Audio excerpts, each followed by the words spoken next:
You're listening to the Think Unbroken podcast, and I'm your host, Michael Unbroken. I'm an author, speaker, coach, and advocate for adult survivors of childhood trauma and abuse. In this podcast, you will learn how to transform your trauma into triumph, turn breakdowns into breakthroughs, and go from victim to being the hero of your own story. You can learn more at thinkunbrokenpodcast.com, and of course, check us out on Apple Podcasts and Spotify at Think Unbroken Podcast.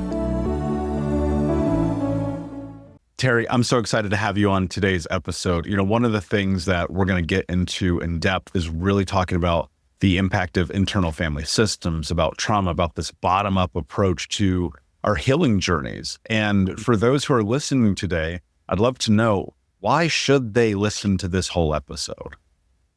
Yeah, thanks so much, Michael. So we're going to talk about a very, very, very different way of looking at the mind than we're used to here in Western culture, and what that means in terms of treating trauma from the bottom up rather than the top down. So focused on what's causing it and how do we address that, rather than trying to manage the symptoms, which is really what we notice day to day. So I'm so excited to discuss that with you.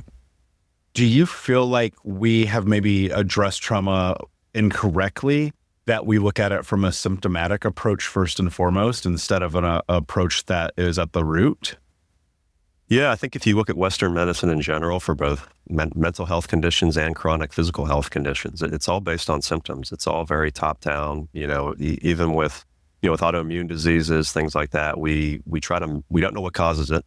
So the treatment is all geared towards how do we manage symptoms to the best ability that we can. And mental health conditions we treat in the same way. So what we observe, either behaviorally or addiction, things like that, those are all symptoms that are rooted, from my perspective, in trauma.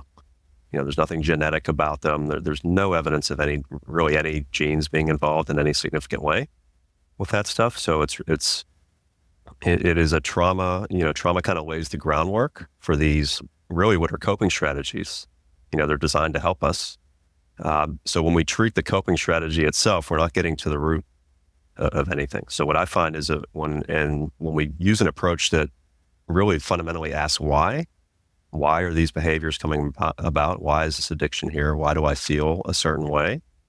That's really when we can make progress, because the why, invariably in my experience, comes down to trauma. And when we heal that, the behaviors, the addictions, the bad feelings, they go away as a natural consequence of dealing with whatever's underneath them.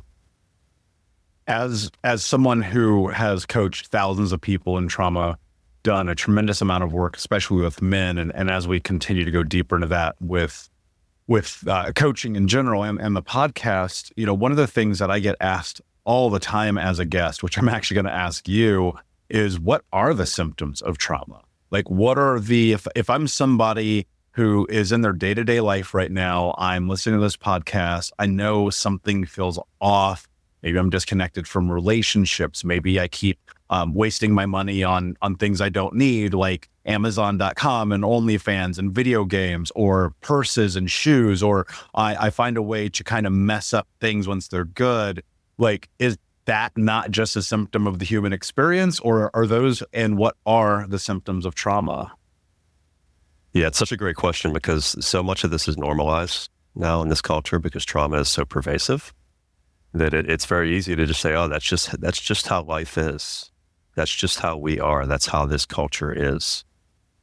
But when you look at hunter-gatherer cultures that were studied mainly in the early 1900s before they were colonized, a lot of this stuff didn't exist. There were no addictions. In terms of mental health, their children were not tantruming all the time and impossible to raise. I mean, think of, when you see animals in the wild, they don't have the nightmares of parenting that we do. Everything is very harmonious. Now, zoos are another story, but when they're in the wild, things just kind of flow. Here in this culture now, parenting is a nightmare for a lot of people, and that's because we're so out of sync with how we evolved, and that in of itself is traumatic. And then the things that we try to do to fix that are often add to that trauma unintentionally. So the way I like to describe it is trauma causes anything that causes a long-term constriction, fragmentation, or disconnection within us. That is the most generalized way to me of describing trauma. And that can then manifest in behavioral patterns that, like you said, we sense something is off. Oh, I'm shopping all the time. I'm smoking. I'm drinking. I'm on my phone, checking it hundreds of times per day.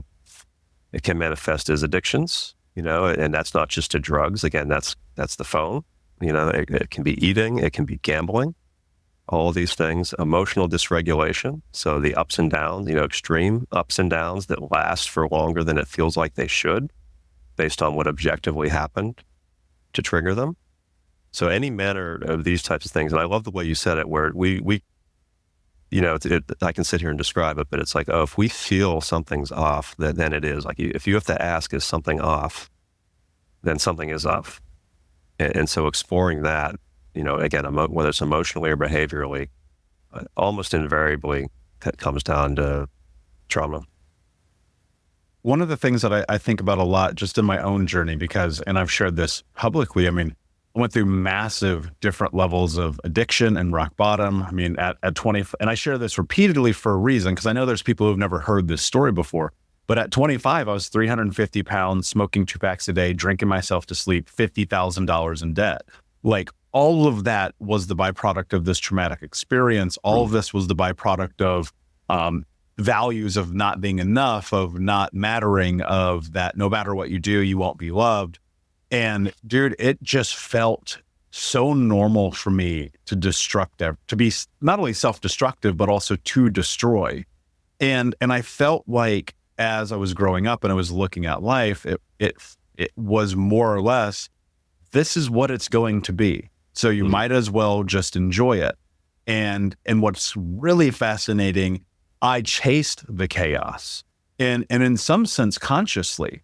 I'd have a good relationship and I would cheat. I would have a bunch of money in the bank and then I'd go spend it at the mall. I'd, be on a clean diet for 2 weeks and then I'd go binge on cheeseburgers and pizzas. And it was just like this cataclysmic arrival over and over and over again into this destructive behavior. What I think I had the benefit of that maybe most people don't is, like, I felt like I knew what I was doing. Do you think people are cognizant, or do you think that it's so subconscious and wired into us somatically, mentally, emotionally, that we don't really see the kind of the byproduct of our own actions? Yeah, I think it's both. I think what you're talking about, when trauma manifests in behaviors, we tend to be conscious of the behaviors. What we're not conscious of is what's causing those in the first place. So like, smoking, overeating, drinking, cheating, we're aware of all that as we're doing it, but it's usually not so clear. And what we do in this culture is we pathologize those things. We blame the person who's doing them. And we say, we blame a lack of willpower, lack of self-control, which just makes it worse because now there's shame involved. So there's these behaviors that, because they're all coming from the unconscious, we're really pretty powerless to stop, at least from a top-down type of approach. Because if people would stop them, if they could, they would. People know that these things are destructive. And so we have this term self-sabotage, which is, again, pathologizing. You're sabotaging yourself. Stop it. Stop doing that. But that's not it at all. Like, these are coping strategies. Like any addiction is an attempt to avoid pain. That's why they come about. So it's parts of us, and we'll get into parts in a little bit, but parts of us actually trying to help us in the only way they know how. And when we try to fight them, they tend to just come on stronger because they really think that if they stop doing what they're doing, things are going to get worse for us. That, usually emotionally is what they're worried about. Like, the emotions will be overwhelming. So yeah, consciously aware of it, but not consciously aware of what's driving it. And that's what makes it very difficult for most people, and along with most therapy modalities to treat these things effectively. Yeah, and I think one of the really intense misnomers that kind of lead down this path are these notions that it's family before everything, that family is the most important thing. But generally speaking, most of the traumatic experiences you're going to go through are going to be at the hands of those closest to you. Now, obviously, that's not, the rule, because you see things where children maybe are molested or hurt, in a sexual way. That's a family friend or a close associate, right? But in direct family, you see things like neglect, physical abuse, emotional abuse, religious abuse, right? You see these things kind of take place and impact the story and narrative of who we ultimately become. First, because I think this is going to be really important to define this and the associated role of the experience of family. Can you first define and explain to us what internal family systems are, and then we'll go from there? Yeah. So internal family systems is both a tool for it's a type of therapy, and also really a tool for self-improvement that becomes a lifelong practice. And it looks at the mind in a very different way. So we, particularly in this culture, we tend to think of the mind as one thing. So we say I and we say me as if we're referring to a single entity. But we also know on various levels that we often have conflicting and simultaneous thoughts, feelings, and opinions on things. So when we're weighing a big decision, for example, we'll tend to waver back and forth, and we'll have completely opposing thoughts on the matter moment to moment. And the example I like to give is, when we're in a romantic relationship and we find ourselves conflicted over whether or not the relationship is still a good fit for us, our position on the matter will tend to flip back and forth day by day, hour by hour, even depending on, our mood at the time and the quality of the last interaction with our partner. We also know that we'll often say we're going to do one thing and then do another. And I'm not referring to when we're being dishonest. We've all had the experience where we say one thing, we mean it when we say it, and then we do the exact opposite. And typically this happens over and over and over again in certain specific areas of our lives. So the IFS contention and my contention is that these things reflect something very fundamental about how the mind actually works. And that is that the mind consists of parts rather than being a single thing. And that this notion we have of a single I is it's an abstraction of what's really going on underneath. And it's a helpful one in day-to-day life, no doubt, but it doesn't fully describe the underlying reality. So that's the setup in terms of how we view the mind. And then in terms of trauma, what we find is that it's our parts who carry our traumas. So our parts are the ones who get hurt and who take on defensive roles in the system. And trauma causes our parts to get stuck in the past at young ages, which is really, really important, because this is where the notion of an inner child comes from. Now, in this perspective, we speak of inner children because there's always more than one. But this notion of inner children who are hurt and who are driving a lot of these behaviors that are, again, attempts to cope, but that often have the opposite of the intended effect. When we turn inwards and we get to know these parts, rather than pathologizing them, making them wrong, trying to resist them, that's the shift. That's kind of the 180 relative to how we normally do therapy in this culture.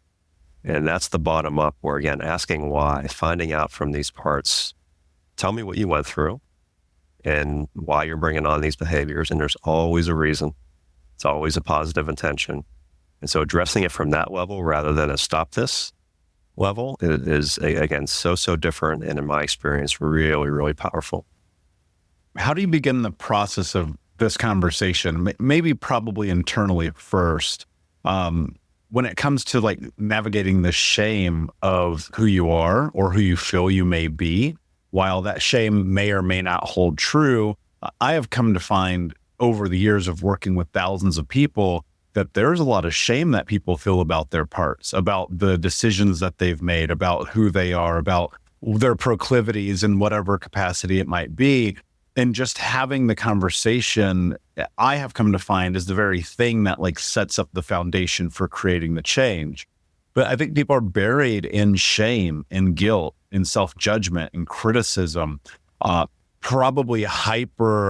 it's probably hyper now in comparison to what it was even 30 or 40 years ago. Now you have social media showing up and people are in this space of comparison. And I think we're trying to keep up with the Joneses more than ever. And if you're not the perfect human, it almost feels like there's no reason to exist, right? And so where does the conversation about like navigating shame about who you are come into play in this? Yeah, so shame is really underlying. There's always when it comes to trauma, shame is a guarantee that it's in there, and shame is held by parts of us. So we take on beliefs. So when trauma occurs, particularly when we're young, and Gabor Mate talks about this, and it's a very, very great point. Like nature builds into us this mechanism where we blame ourselves. Okay. And that's really, really important because that allows us to try and adapt to what our situation is at home. So if our parents are angry with us, if we're not sensing the love that's wired into us to need, we have two options. We can blame our parents, which is going to cause us to get angry at them and probably make things worse. Or we can blame ourselves and try to adjust and sacrifice our authenticity, but trying to make that attachment relationship better. That's where the shame comes from, because a part oftentimes will take on the role of shaming ourselves to keep us in line so that our parents don't have to. And then when we become adults, these patterns persist. So we continue to have self-blame, and there we continue to feel guilty on a regular basis. We consider ourselves responsible for how other people are feeling, which really causes a lot of destabilization in our system because we're not responsible for that. But when we believe we are, it's very stressful and it causes a lot of anxiety. So that's one of a couple ways that shame comes in, but really that it's at the root of a lot of what parts are carrying and also what they're doing, again, as a coping strategy to try to help. So when we're meeting these parts, that's one of the things we're almost guaranteed to find is again, one of those two things. They're either carrying it or doing it. And that's once we get to that, you're pretty close to the root of it at that point. And then there's the healing that we do with the parts to unload that is really one of the biggest shifts that we see, because then we're no longer turning inward. We're no longer turning the blame inwards on a regular basis. We're realizing that things are going to happen in the outside world, and it's not our fault. It's not our responsibility to fix it. Why do we default to shaming ourselves about things that are not our responsibility? One of the things that I think about and I see constantly are these people who are living life for their parents, for their peers in childhood, for the teachers who said that they're not enough, they don't matter, they're not important. You see this play out in relationship dynamics. You see this play out in money. You see this play out in health. You see so many people who are tied into these notions that really are not who they are. And I think part of the work that I help people do is help them shed the identity that's not them and step into the truth of who they are. And one of the big hurdles we constantly navigate is this conversation about responsibility. But I'd love to know if it's inherently natural and within, our DNA and our human psychology to take blame, shame, guilt as a survival mechanism. I guess in part, I'd like to know why. And then on the other side of it, it's like, what do you do with that knowledge? Yeah, great questions. And I would say it's normal when we're traumatized. That's the caveat, right? So in a non-traumatized culture, you don't see this. With hunter-gatherers, no one observed this. The comment that the anthropologists made invariably when they would go down and go and visit these cultures is how happy they were, how present they were, how at peace they were. So this is not normal. It's normal now. And so when, again, it's the better of the two options. So if I blame the parents, my caregivers, going to tend to result in more trauma for me. So I learned these patterns during childhood, and the challenge is, so because our parts get stuck in the past when they're traumatized, when we become adults, these behaviors continue because the parts are still stuck back there in time. That's why they're still children. So they don't know it's 2024. They don't know how old we are now. And part of what we do with IFS is we give them that update, and they're usually shocked when they hear it. They literally have no idea. The way time works internally with our parts is totally different, and space for that matter, but time and space are totally different in there. So the way we work with that, one of the beauties of IFS is that any symptom you give me, the way we work with it is fundamentally the same. And that is we get to know the part or parts who are carrying that. And it's really inner attachment work up front. So what we call the capital S self in IFS, which is our essence, our seat of consciousness. It's the aspect of us that's not a part. It's who we are, so to speak. the self is forming relationships with these parts inside. So now the self that comes in as the adult is that balanced, calm, clear, curious adult that comes in and starts listening to the parts. These are parts who have been trying to be heard for decades, and they've been carrying all this pain for decades. And there's been no one listening because we just don't know if this is how things work. So when we start hearing them, when we connect with them, and as we start healing them, we see these things, again, these behaviors just go away as a natural consequence. So we don't tell them, stop being ashamed, you're being ridiculous. We help them, okay, let's unload that shame. You don't need this anymore. We don't live at home anymore. We're safer now, hopefully. And then there's a very actually shamanic process in IFS to unload whatever the part is carrying. And the shift is really hard to describe in words. I mean, whenever I see it, I'm still amazed. But the part is almost completely different at that point. The part is then who it would have been if it hadn't been traumatized. And that's when we see these things in IFS shift. Hey, Unbroken Nation, we'll be right back to the show, but I wanted to let you know that you can grab a copy of my first book, Think Unbroken, Understanding and Overcoming Childhood Trauma, for free. If you go to book.thinkunbroken.com, you can download the PDF ebook version of the book and get everything that I know about the baseline of healing trauma for free, downloaded to your email right now. Just go to book.thinkunbroken.com to download your copy of Think Unbroken, Understanding and Overcoming Childhood Trauma for a PDF for your phone. Again, that is book.thinkunbroken.com. Yeah, one of the big shifts that I've come to realize is just a very simple sentence that's foundationally practical in a lot of your decision making when you're aware. And for me, that sentence has always been, you are no longer a child. And that can be such an intense, man. I remember I was coaching one of my clients probably like 5 or 6 years ago, and I could just see in a moment the breakthrough of him hearing that, because that is what we tie ourselves to, is this childlike experience of being unhealed, of being without power of agency, of sovereignty, and so trapped in the childlike ideations and often behavior patterns that were coping mechanisms. And it's like, there's this really unbelievable freedom that comes when you're like, oh shit, I'm an adult. And that is such a big part of the journey, because you have to free yourself from these notions of that childlike state. And I'm not saying don't have fun and playful and step into that inner child, because we all are. We're all just big kids, really. I mean, it's the same reason why I love Disney movies. I'm still just a big kid. But at the same time, like, you have to be responsible. And I always look at it from this space of like, a responsible adult is not going to do things that children do. I would never let an 8-year-old drive my truck, right? And so it's like, why are you letting the 8-year-old in you drive your life? And that's such a profound moment when people really understand what that means. But I think people have kind of misconstrued this notion of adulthood to this thing about being happy all the time. And I think the stress of that kind of compounds into this space in which you almost make life impossible to live, because you're just not going to be happy all the time, but you're also not going to be sad. One of the things that you pointed to is these really high highs and these really low lows. I'm often looking for the place where we can get to equilibrium. And I think you could substitute equilibrium for a word like peace.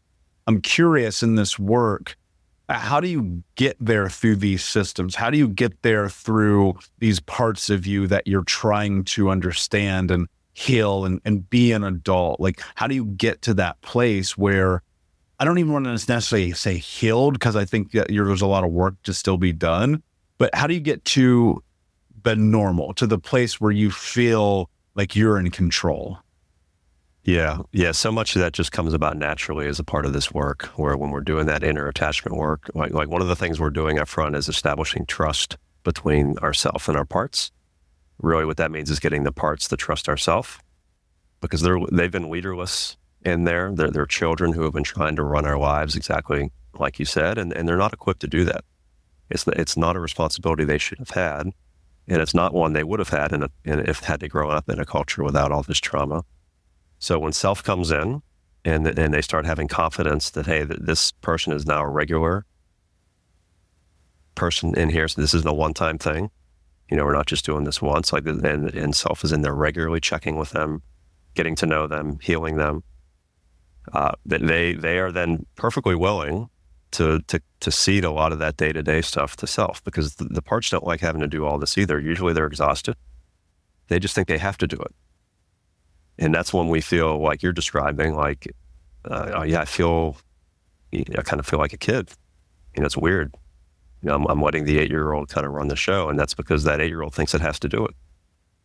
And so it's a big shift just inside. It's one thing to understand this rationally, but when, like you said, when people feel it more, we call it self-energy. There's more self-energy now. Now self is kind of the one taking input from parts, but self is making the decisions, for the most part, on the big issues, especially. And that's when we find that, so the capital S self doesn't have an agenda. It's not striving to be happy. It's not striving to be rich. It's not striving to be popular. It just, again, it's our essence. It just is. It's a lot of what Buddhism talks about, what Taoism talks about. Just this inner calm, this peace. Not that things aren't upsetting anymore. It's not always just going to be, oh, I feel great today. But what we find when we heal these parts is particularly with the lows, the reason the lows are so low and tend to last so long is because something happens in the outside world that is triggering all this pain that we're carrying from the past.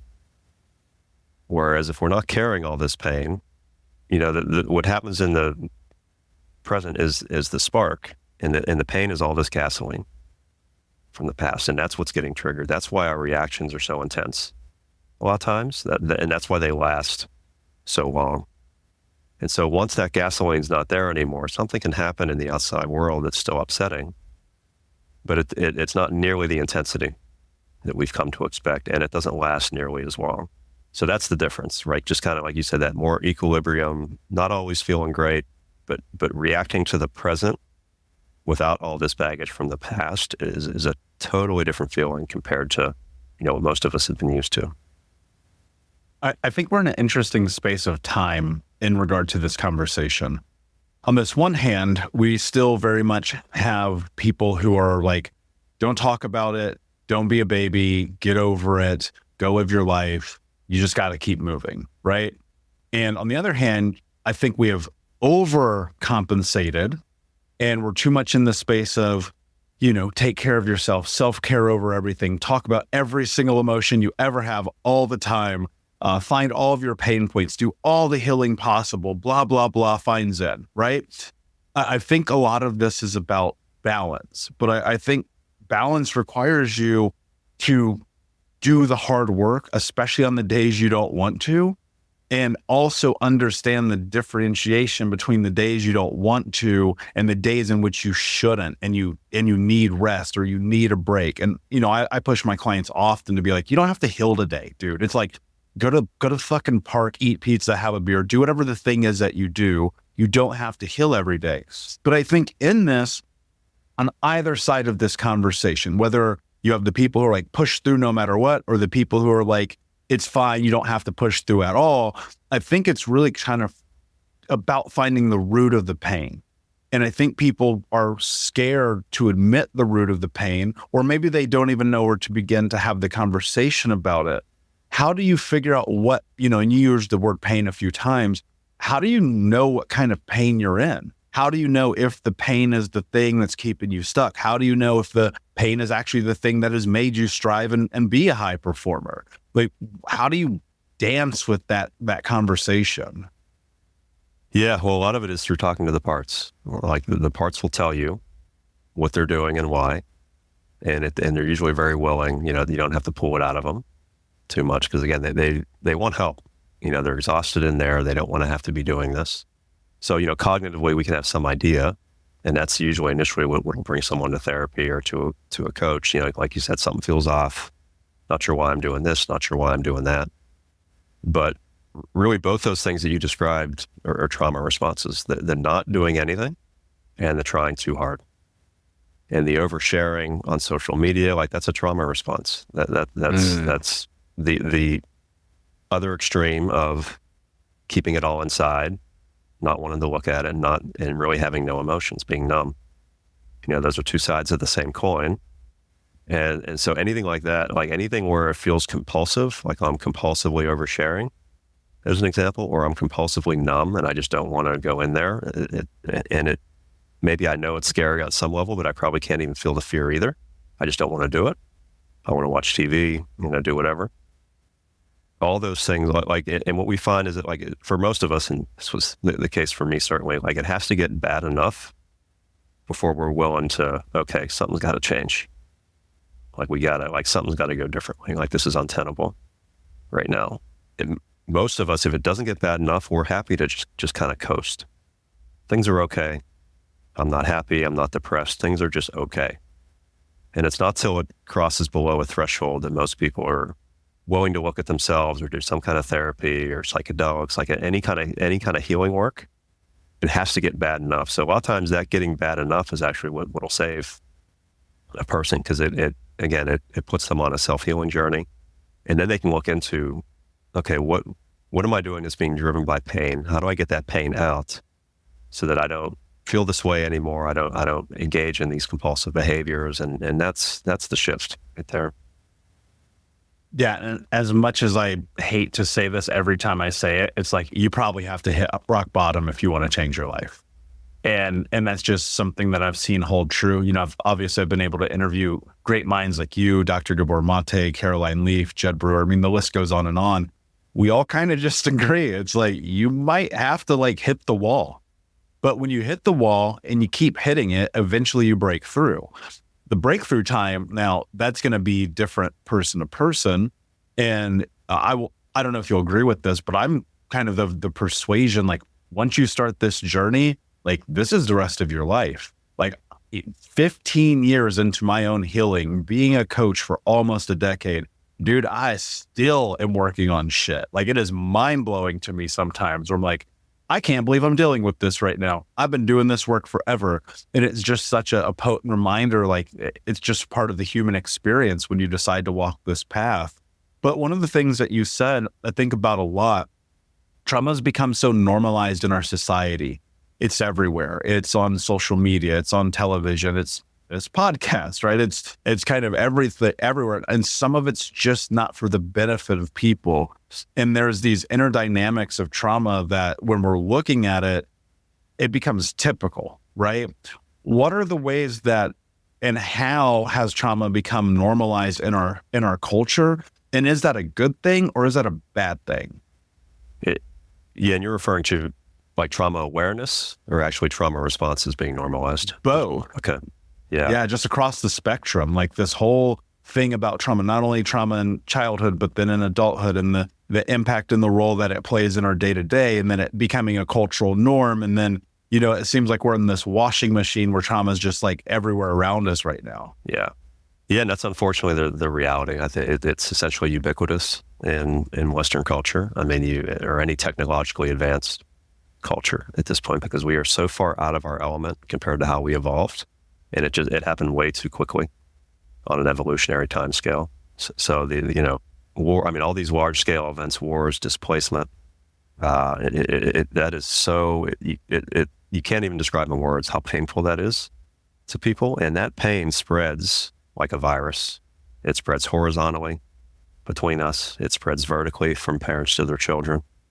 It's not intentionally usually, but that's just how it is. It's just how that's how viruses spread. That's what they do. That's how trauma is. That's just the reality. So it's everywhere now, to the point where it's hard to notice. It's like the fish swimming in water to a degree.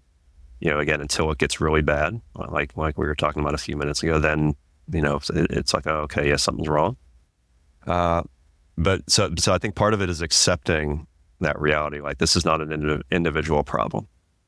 So when someone goes on a healing journey, this is not, oh, I'm a mess, I've failed, I need help, like I'm a failure, I can't do this myself. That logic may be what brings someone initially in, which is okay if that's the result. But we very quickly see that no, these are coping strategies. These are parts of me trying to help in the best way that they can. When I was a kid, a lot of times these coping strategies literally save our lives, and then they outlive their usefulness when we become adults. So I think what we've really, it's been great the last 10 years or so because trauma has become a buzzword, so to speak. So there's a lot more awareness of it. And I think that's critical. Like that's exactly what we need, particularly in Gen Zs all over this, because they're the most traumatized generation yet. This stuff gets worse every generation, and it's not linear. It's way worse than that. So this is with them is where I see it turning around. Like it's a part of their culture now, even at young ages. There's so much more awareness of it. And you can argue, as people have, that the pendulum has swung too far the other way, and people are now saying things are traumatizing when it's not really trauma. I actually don't see that. I don't buy into that.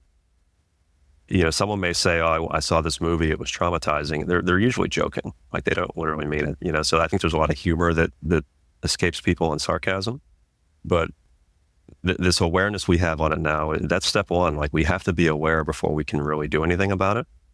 And the doing anything is both individual healing, and it's also the collective healing that Thomas Hubel and other people talk about, the collective trauma piece of it.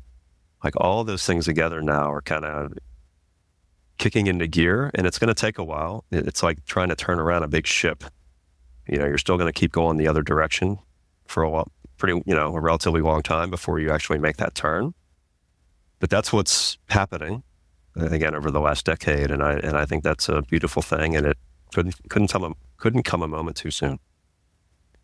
For the people who are in this journey, they've worked with someone like you, someone like me, they listen to this podcast, they read the books, they're deep in the work, they're standing on the precipice of maybe a relationship and building a family, and they're scared. This is one of the things I work with people a lot on. They're just terrified of the idea of continuing the pattern, of not fully breaking the cycle. And they find themselves stuck in this place where they're terrified to commit to someone, to build a family, to have a child, to bring them into this world, and they will find a myriad of reasons why they shouldn't. And ultimately, that's an individual decision. But I'm curious, when you talk about this healing journey and this collective healing, how do you, and what purpose does it serve for you to actually heal the generations that are ahead of you? Like, is there a social responsibility for you to go and have a family? I mean, I know this is a super loaded question, but it's been on my mind recently. Like, is there something about fear that holds people back from having a family because they feel like they're stuck in continuing trauma? Is there a way to overcome that fear? Because if we're talking about these family systems and you're a part of the family system and you want to have a family, that feels like the next likely step forward, right? Yeah, it's such a good question, because if you look at the population growth of the world, I don't see too many people holding back from having families. They may hesitate a bit, but it tends to be something that invariably is going to happen, whether accidentally or not.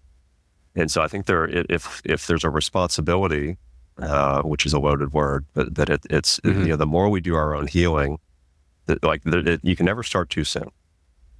So the more we go on our journey, the less of our stuff we're going to pass on to our children. And the difference that's going to make for them throughout both their childhood and their adult lives is impossible to put into words. Like we were talking about, this is life-changing stuff. Like all this stuff, that you grew up with, that I grew up with, like you imagine what we would be, how our lives would have been different had that not been the case. And not in an idealist, life's perfect kind of way, but just like all the suffering we wouldn't have had to go through, all the suffering this world wouldn't have to go through. So I think that is future parents is something that is so important, because we don't mean to pass it down. We always say, I'm not going to be like my parents. And we mean it when we say it, but that's one part saying it. And it's the other parts who are going to actually do it when they feel like they have to. They're going to pass down those same patterns that were really ingrained into us as children. So having fear about starting a family, not wanting to pass trauma down, that already means there's awareness there, which is a wonderful thing, because most people can't say that. And when you have that, that's the responsibility, as I would see it, is, okay, how do I avoid, to the extent possible, it's never going to be perfect. There's no perfect parent. That's not how this works. But just the more that's in me that I can get rid of, the better off my children are going to be. Yeah, I love that. And I couldn't agree more. And I think that awareness plays such a huge role, because I think if you want to really create this cycle breaking experience, it doesn't necessarily mean you have to have children, right? That's what I'm saying. But it does mean that you do have to become a different version of you and leverage the knowledge and the experience of the past, and further understand, like, even in relation with other people, right? Because family is also, and I think about this every day, family is the people you put around you. Family isn't just this inherently biological experience. It's also like, who are your best friends? Who are your coworkers? You know, if you've been working with Bob for 15 years, the dude's like your brother, probably. I mean, that's just a part of the journey. And I think that you're spot on in bringing awareness to it. Speaking of awareness, if somebody's like starting this journey of like trying to explore and understand these internal family systems, what's a question that they should be asking themselves before starting to do the work on this? Interesting. Yeah, that's a tricky one again, because we're so good at deceiving ourselves cognitively, and it's really, I mean, our parts are like these coping strategies, these defense mechanisms. They often elude. Again, we're aware of the behaviors, but not the why. So I think what we look at is what is either destructive in my life right now, or what is not conducive to where I want to go. What patterns am I engaged in that I may know on some level cognitively are not ideal, or I should stop, but I can't. I've told myself however many times, we're going to put a plan in place, we're going to stop this, we're going to phase off of cigarettes, whatever it is, and it doesn't work. So just noticing, and it's not to make it wrong. It's not we're not feeling bad about ourselves. It's not to criticize ourselves. It's really just that awareness, which is so key up front that we touched on earlier. So looking at again, those two things, if it's either destructive or it's taking me in another direction, and just exploring that. And, the challenge is that rationally, it's hard to get to the why behind those. Like our left brain wants to speculate and connect dots that seem to make sense. But when we're working with parts, it's really the unconscious that we're working with. And a lot of times we'll get answers from them that make no sense, at least at first, rationally, until we investigate it a little more, and then, oh, okay, now I see what you meant. Now it makes sense.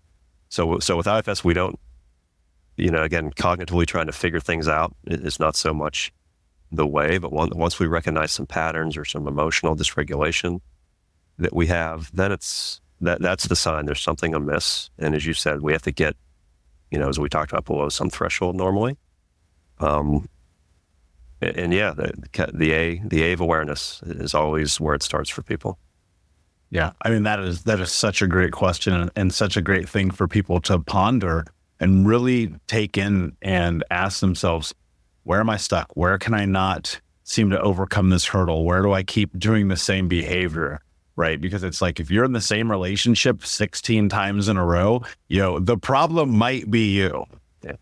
And that's a hard thing for people to rationalize. And then hopefully they're hearing some information here today that makes them even more curious about exploring this. For those who do want to find out more and learn more about you, where can they do that?